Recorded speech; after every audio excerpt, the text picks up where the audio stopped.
The auction hall reeked of desperation and expensive cologne, a nauseating combination that churned Moon Whisper's stomach as she stood on the raised platform with 20 other Omegas. All of them wore the same thin white shifts that left little to the imagination. Numbers were pinned to their clothing like livestock at a county fair. And all of them understood that their lives were about to change. Some in uncomfortable ways, others in utterly horrifying ways. Arya was number 17. The number felt significant, though she couldn't say why. Perhaps because 17 was the age she had been when her father's gambling debts had spiraled so far out of control that he had been forced to make the ultimate sacrifice, selling his Omega daughter to the highest bidder in the illegal underground markets lurking in the shadows of civilized wolf society. Lot number 17. The auctioneer's voice boomed across the crowded hall, making Arya flinch despite her best efforts to remain composed. 22 years old, unmated, verified, fertile, bloodline traces back to the old Silverwood pack before its dissolution. Starting bid, 50,000. The amount was staggering, more money than most wolves would see in a lifetime of honest work. But for the wealthy alphas gathered in this secret location, 50,000 was pocket change, the cost of a new car or a weekend getaway, not a living, breathing person with hopes, dreams, and a soul screaming in protest at being reduced to merchandise. 55,000, a voice called from the back. 60,000, another countered immediately.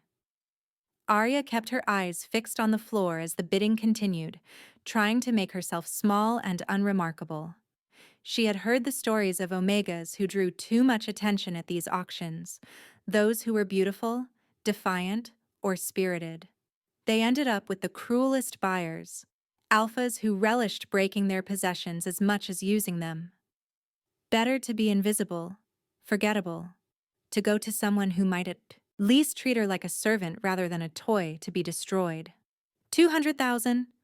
The new voice cut through the rising bids like a knife, deep, commanding, carrying an authority that made the entire hall fall silent.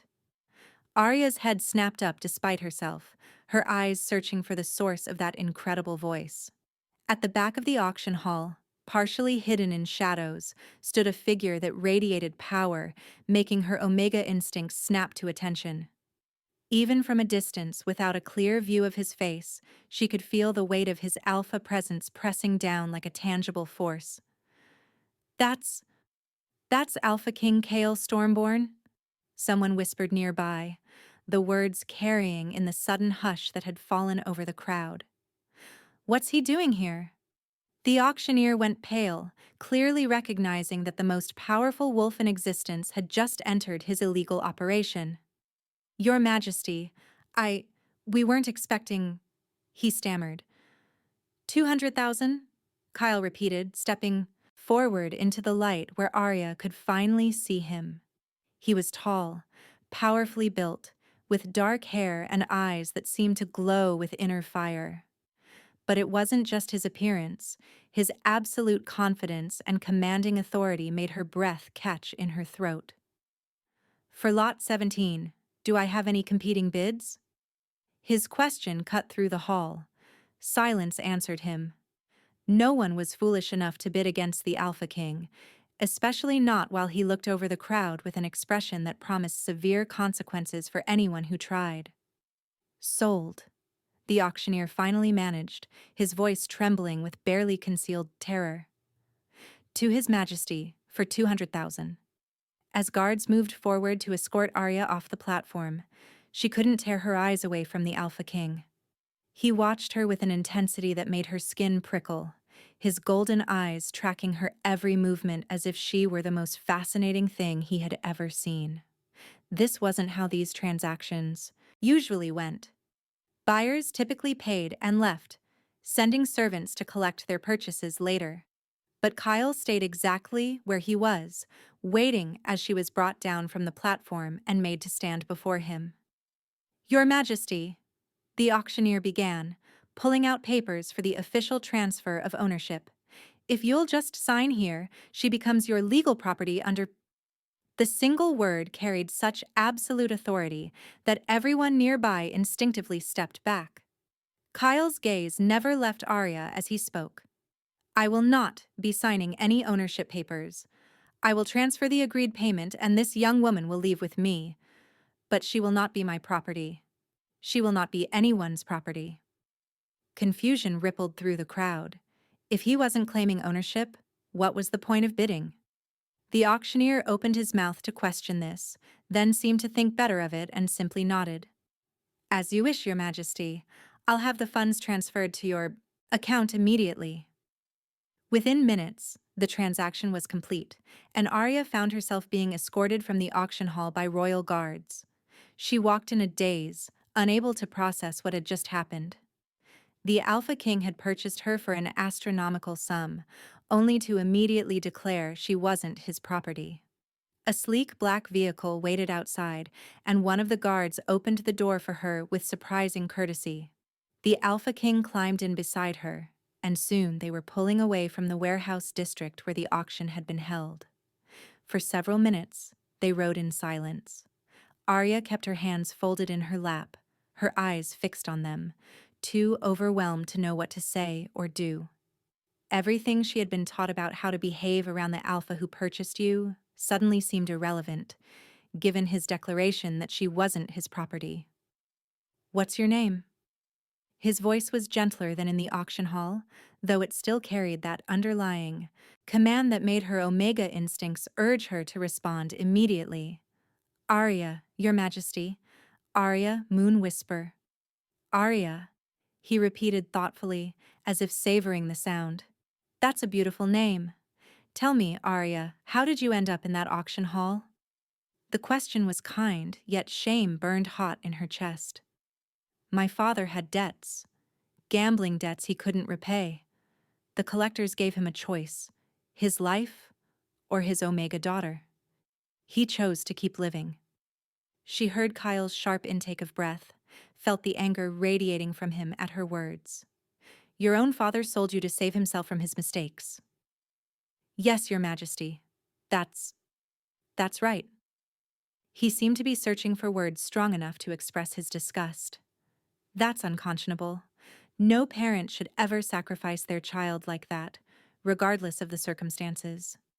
It's the way of things for Omegas like me, Arya said quietly, voicing a truth she had learned early. We're valued only for what we can provide to others. Our own wants and needs don't factor into the equation. That's going to change. The conviction in his voice made her finally look up at him, meeting those intense golden eyes. I meant what I said back there, Arya. You don't belong to me. You don't belong to anyone. You're a free wolf, with all the rights and protections that come with that status. The words should have filled her with joy and relief. Instead, they sparked a strange anxiety in her chest. I don't understand, Your Majesty. Why would you spend 200,000 to buy me just to set me free? Because those auctions are an abomination that shouldn't exist in any civilized society, he replied, his voice hardening with anger. I've been working with my intelligence network for years to track down and shut down illegal Omega trafficking rings. When I received word about tonight's auction, I came personally to ensure it would be the last one that location ever hosted.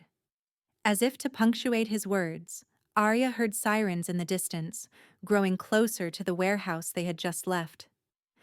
Royal enforcers, she realized, moving in to arrest everyone involved in the operation. So buying me was just part of shutting down the auction? She asked, trying to understand her place in all of this. Not just that, he admitted. When I saw you standing on that platform, so small and frightened, yet trying so hard to be brave, something in me reacted. My wolf insisted that I get you out of there, that I make sure you were safe and protected. The admission made her heart race with an emotion she was afraid to name. What happens to me now? She asked, her voice barely above a whisper. That's entirely up to you. They were passing through the gates of what had to be the royal palace now, its impressive towers and walls illuminated by strategically placed lights. You'll stay here tonight, in the guest quarters. Tomorrow, my staff will provide you with funds, identification papers, and transportation to anywhere you want to go. You'll be free to start whatever life you choose. The offer was more generous than anything she could have imagined, yet as they exited the vehicle and she followed him into the palace, Arya felt a strange hollowness. She had spent weeks preparing herself mentally for a life of servitude, for being owned and used, having no control over her destiny. The sudden freedom being offered felt almost more terrifying than captivity would have been. What did she even want? She had spent so long merely surviving that she had never allowed herself to consider what she might desire if given the choice. The guest quarters are this way, Kyle said, leading her through corridors decorated with tasteful elegance that made her painfully aware of her auction house shift and bare feet. You'll find clothing in the wardrobe, and my staff has been instructed to provide anything you need. Are you hungry? I can have food sent up. Arya hesitated, overwhelmed by the kindness in his voice. After weeks of being treated like merchandise, of having no one care about her comfort or well-being, his consideration made tears prick at her eyes. I don't know what I need, Your Majesty. I'm sorry. I know that's not helpful. He stopped walking and turned to face her fully, his expression softening with understanding. You've been through trauma, Arya. It's okay not to know what you need right now. How about this? I'll have a tray of various foods sent up along with some tea. You can eat what appeals to you and ignore the rest. Does that sound manageable? She nodded, not trusting her voice. They reached a set of ornate double doors, which he pushed open to reveal a suite larger and more luxurious than any space she had ever occupied. These are your rooms for tonight, he explained. The bathroom is through that door, and you'll find everything you need for a bath or shower. I'll be in my study if you need anything. Just tell any staff member, and they'll find me immediately. He turned to leave, and Arya felt panic surge through her chest. Your Majesty, wait. Kyle paused in the doorway, looking back at her with patient curiosity. Yes? I've never been completely alone before. At home, I shared a room with my sisters. At the holding facility before the auction, we were kept in cells with multiple Omegas. She hesitated, embarrassed by her own weakness. The thought of being by myself in this big space. Would you like company? He asked gently. I can have one of the female staff members stay with you, or... The words escaped before she could stop them, and she immediately wished she hadn't spoken. I'm sorry. That was inappropriate. You're the Alpha King. You have important things to do. I shouldn't have... I'll stay, he interrupted, his voice warm, carrying a note that might have been pleasure. If that's what you need, Arya, then I'm happy to provide it. He stepped back into the room and closed the door behind him, then gestured to the comfortable sitting area near the windows. Why don't we sit? You can tell me about yourself while we wait for the food to arrive. As they settled into the plush chairs, Arya found herself studying him more openly than she had dared before. Up close, the Alpha King was even more striking than she had first realized. His features were strong and aristocratic, yet there was a kindness in his eyes that contradicted the stern reputation he carried. What do you want to know? She asked quietly. Everything, he replied simply. What you like to do before your father's betrayal? What dreams you had for your future? What makes you happy, or sad, or angry? I want to know who Arya Moonwhisper really is beneath the trauma and fear. No one had ever asked her such questions before. No one had ever cared about her inner life or her thoughts beyond how they affected her usefulness. The genuine interest in Kale's expression made something crack open in her chest, and before she knew it, words were spilling out. She told him about growing up in a household where she was valued only for her Omega status, about the dreams she had harbored of becoming a teacher or healer before those possibilities were stolen from her. She spoke of her love for reading and music, her fear of thunderstorms, and her complicated feelings toward the sisters who had stood by silently while their father sold her. Kale listened to it all with focused attention, asking thoughtful questions and responding with understanding rather than judgment. When the food arrived, he encouraged her to eat while they talked, and Arya found herself relaxing in his presence in ways she never could have imagined. "What about you?" she asked finally, emboldened by the easy companionship that had settled between them. "What's it like being the Alpha King? It must be lonely, being the most powerful wolf in existence, with no one who can truly understand what that's like." Something flickered across his face. Surprise at being understood, and perhaps relief at being seen. "It is lonely," he admitted. "I've ruled for over 2 centuries, and in all that time I've never found anyone I could truly be myself with. Everyone wants something from me: political favor, protection, resources, power. No one just wants me." The vulnerability in his voice made her heart ache with empathy. "That sounds exhausting." "It is." He leaned back in his chair, some of the formal posture slipping away to reveal the tired man beneath the crown. "Sometimes I wonder what my life would have been like if I had been born as anyone else. If I could have pursued my own interests, formed connections based on genuine compatibility rather than political necessity, maybe even found a mate who loved me for who I am, not what I represent."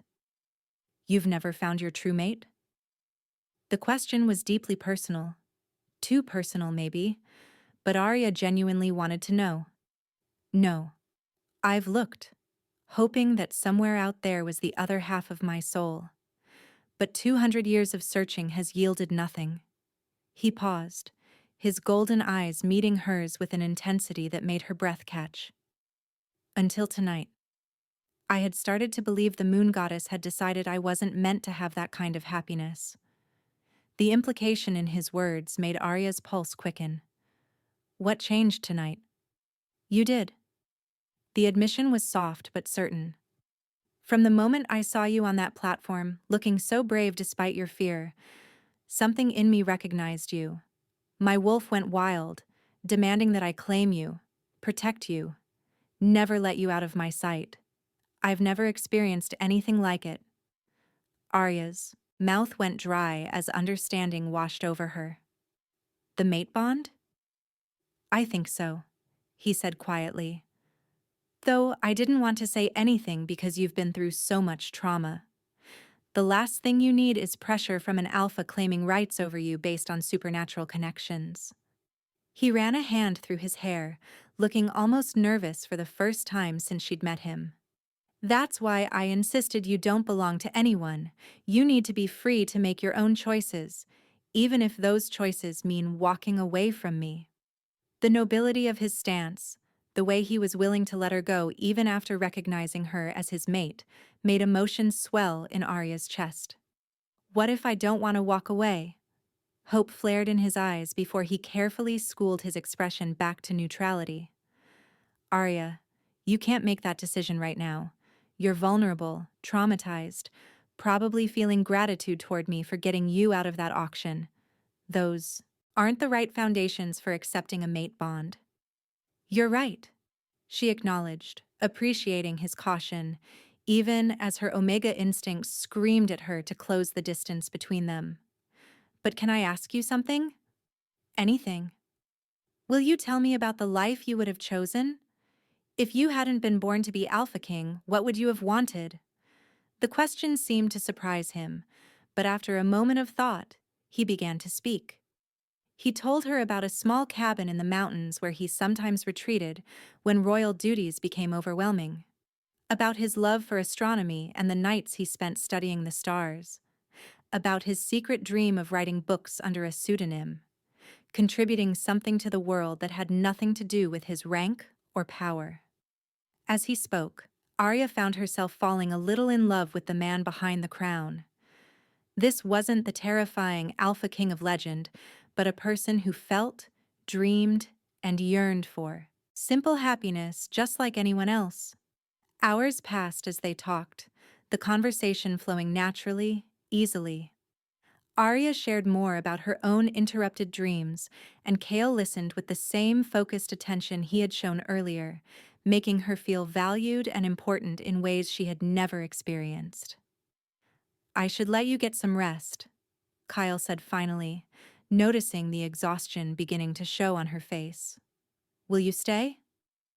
The request slipped out before she could think better of it. Not in a, I don't mean anything inappropriate, but could you just stay in the room? Even if you're reading or working. Just not alone, please. The vulnerability in her voice seemed to affect him deeply. Of course. I'll sleep on the couch if that makes you comfortable. Thank you. She rose on shaking legs and made her way to the bedroom area, where soft night clothes were laid out on the massive bed. After changing quickly, she climbed under the covers and tried to settle her racing thoughts. Through the open doorway, she could see Kale settling onto the couch with a book, his presence a solid comfort in the unfamiliar space. Knowing he was there, knowing she wasn't alone, made it possible for her to finally relax. But as she drifted towards sleep, a strange sensation began to build in her chest. It started as a warm tingling, then grew into something more substantial.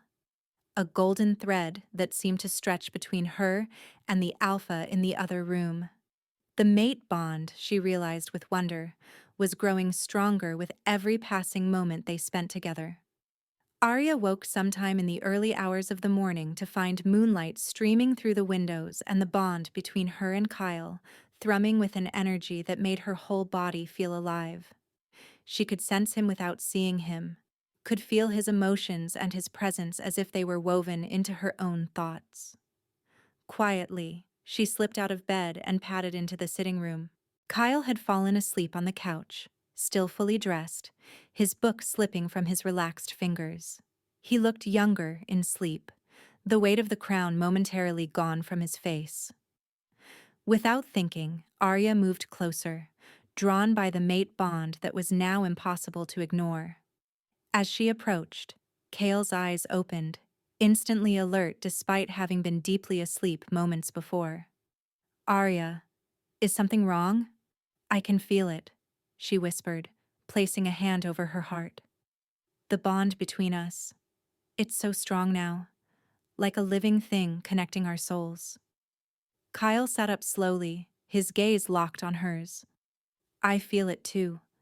It solidified while we talked, grew stronger with each truth we shared, each moment of genuine connection. What does this mean? She asked, though part of her already knew. It means the moon goddess has confirmed what my wolf recognized the moment I saw you. He rose to stand in front of her, close enough that she could feel the warmth radiating from him. You're my true mate, Arya. The other half of my soul I've spent 2 centuries searching for.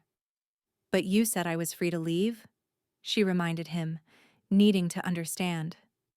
That I belong to no one. And I meant it. The bond doesn't change that. His voice was rough with emotion, but steady with conviction. If you choose to walk away tomorrow, I'll let you go. I'll give you everything I promised and never try to contact you again, even though it would destroy me. Your freedom, your right to choose, matters more than my own happiness. The selflessness of his words shattered the last of Arya's defenses. This was an alpha who valued her autonomy more than his own desires, who was willing to honor her choices even when they went against everything his wolf instincts demanded. What if I choose to stay? She asked softly. Not because I'm grateful or traumatized or lacking options, but because in one night you've shown me more respect and genuine care than I've ever known. Because when I imagine tomorrow, the only future I can picture is one that includes you. Hope blazed in Kyle's eyes, quickly tempered by caution. Arya, I need you to be absolutely certain. Accepting a mate bond, is forever. I need to know that you're choosing this because it's what you truly want, not because you feel obligated or because you think it's your only option. Ask me again tomorrow, she suggested gently, recognizing that his concerns were real. After I've slept, after I've processed everything, after I've felt what it's like to be truly free with real choices and genuine options. If I still choose you, then will you believe it's real? Yes, he agreed instantly. If you still feel this way after thinking clearly, I'll accept it. But Arya, I want you to really understand what you'd be choosing. Being my mate means becoming queen of all wolves. It means politics, pressure, expectations. Your life will never be entirely private again. Everything you do will be scrutinized and judged. I need you to know what that life looks like. I understand. She took his hand, feeling the spark of the bond flare where their skin touched. And tomorrow, I'll still choose you, not because I have to, but because I want to. They stood there, hands intertwined, the mate bond humming warmly between them like a living heartbeat. After a long moment, Kale leaned forward and pressed a tender kiss to her forehead, guiding her gently back toward the bed. Sleep, my heart, he murmured. Tomorrow, we'll face everything together. As Arya drifted back into sleep, she felt more at peace than she had in years. The mate bond wrapped around her like a cocoon, offering a sense of belonging and safety that washed away every lingering fear. Whatever came next, she wouldn't be facing it alone. Morning arrived too quickly. Sunlight spilled through the windows, waking Arya from the deepest, most restorative sleep she'd had in months. For a moment she sat there, confused. She didn't recognize the room, the bed, the silence.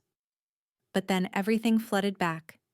The auction, the Alpha King's intervention, the night they spent talking, and the bond that had solidified between them. She looked over to the couch and froze. Kyle wasn't there. A sharp pang of panic hit her. Had he left? Had it all been a dream? Then she spotted a note on the bedside table, written in elegant, steady handwriting. Good morning, Arya. I've gone to handle some urgent pack business, but I'll return by noon. Everything I promised you is ready. Funds, papers, transportation. You're free to leave whenever you choose. But if you decide to stay, I'll be the happiest wolf alive. Whatever you choose, meeting you has been the greatest gift I've received in 200 years of existence. Kale Arya held the note to her chest, feeling the sincerity in every word through the mate bond that continued to thrum even in his absence. He meant it. He truly meant it. A gentle knock broke her reverie, and a warm-faced woman in staff uniform entered, carrying a tray of breakfast. Good morning, miss. His Majesty requested I bring you breakfast and inform you that he's prepared several options for your consideration. Options? Arya asked, puzzled. Yes, miss. He's arranged several possibilities should you choose to start fresh somewhere. There's a teaching position at a Northern Pack school, a healing apprenticeship at one of the region's finest medical facilities, or simply funds and freedom to go wherever you wish and pursue any path you desire. The woman set the tray down and gestured toward a folder on the desk. All the details are in there. After she left, Arya opened the folder with trembling hands. Everything was exactly as described.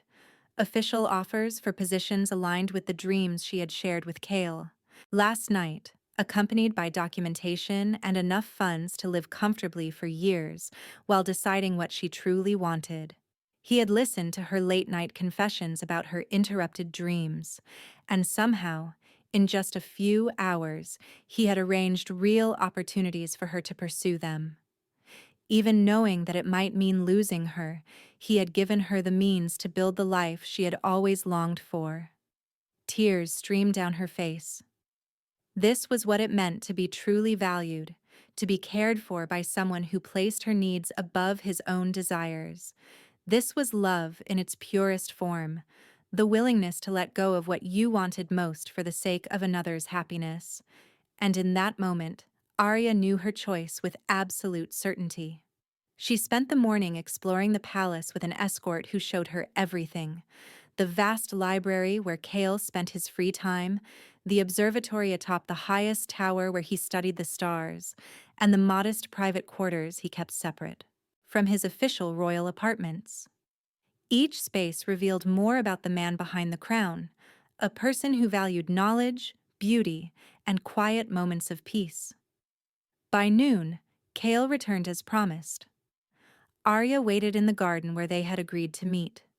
He approached slowly, his expression carefully neutral despite the anxiety she could feel through their bond. "You're still here," he observed, a note of cautious hope in his voice. "I'm still here," she confirmed.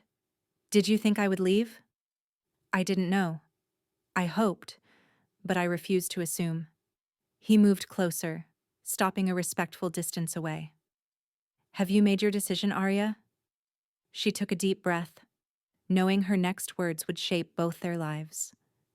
"I went through all the options you prepared for me. They're generous beyond anything I could have imagined. You listened to the dreams I shared and created real pathways for me to achieve them." "You deserve to chase your dreams," he said, softly. "Whatever path you pick, I need you to understand this. You're not weak, not broken, not less than anyone. You're extraordinary, Arya, and any pack would be honored to have you." "You're right," she replied.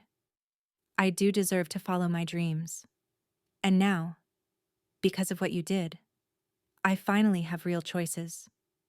For the first time ever, I'm free to choose my own direction." She could see him subtly bracing himself for the blow, his posture tightening like he was preparing for heartbreak. The sight only deepened her love for him, this strong alpha who was willing to feel pain for her. "That's exactly why I'm certain about this choice," she said, stepping closer. "I'm not choosing you because I'm cornered, or desperate, or lacking options. I'm choosing you because you're what I want. You're the dream I never knew I carried, the future I couldn't picture until last night." Hope ignited in his eyes, dimmed only by his careful restraint. "Arya, are you completely sure? There's no undoing this." "I know," she said. "And yes, I'm sure." She took his hands, the mate bond humming with happiness at the touch. "You told me I belong to no one, and you were right. I don't belong to you. But I choose you. I choose us. I choose this bond, and everything it brings. Not out of obligation, out of desire." The composure he'd been holding onto broke, and suddenly she was in his arms, held tightly as he pressed his face into her hair. "Thank you," he breathed, voice thick with emotion. "Thank you for choosing me, for looking past the crown and seeing the man beneath it, for giving me the one thing I've wanted for 2 centuries, someone to truly share my life with." "And thank you," she whispered through her tears, "for seeing me as more than an omega to be used and forgotten, for treating me like someone who matters, someone whose thoughts and feelings and choices mean something. You gave me freedom, so I can freely give you my heart." They stayed like that for a long time, wrapped tightly in each other while the mate bond settled into something lasting and unbreakable. Around them, the palace gardens burst into bloom, as though the world itself understood the weight of what had just happened. "So, what happens now?" Arya asked at last, lifting her gaze to the man who was now officially her mate. "Now we prepare a proper mating ceremony, introduce you to the pack, and begin the work of leading together." Kyle looked down at her with a smile, his eyes glowing with love and certainty. "But first, I think we should escape to that mountain cabin I told you about. Just us. No duties, no pressure. Time to know each other as partners, not as a king and the Omega he rescued." "That sounds perfect," she said, already picturing the calm and closeness such a retreat would bring. Walking back toward the palace, fingers entwined, the golden shine of their completed bond surrounding them, Arya thought about how drastically her life had changed in less than a day. She had stepped into that auction hall as a purchased Omega with no hope and no direction. She was leaving as a free wolf who had chosen her own fate, who had found love and purpose in a place she never expected. The Alpha King had declared she belonged to no one, and he had been right. She didn't belong to him or to anyone else, but she had chosen to share her life with him, and that choice, made freely and fully aware of every option she had, meant more than any forced bond ever could. In the end, real freedom wasn't about standing alone. It was about having the power to choose where you wanted to stand and who you wanted to stand with. And Arya had chosen exactly where she belonged, with the man beside her. Some stories began with imprisonment and ended in freedom. Hers had begun with freedom and ended with a decision. The decision to give her heart to someone who, treasured it. To build a life with someone who recognized her worth. To create a future with someone who would always place her happiness first. It wasn't the life she had imagined. It was far better. And it all began with 3 words that changed everything. You belong to no one. The words that had given her true freedom, the freedom that allowed her to choose the greatest love she had ever known.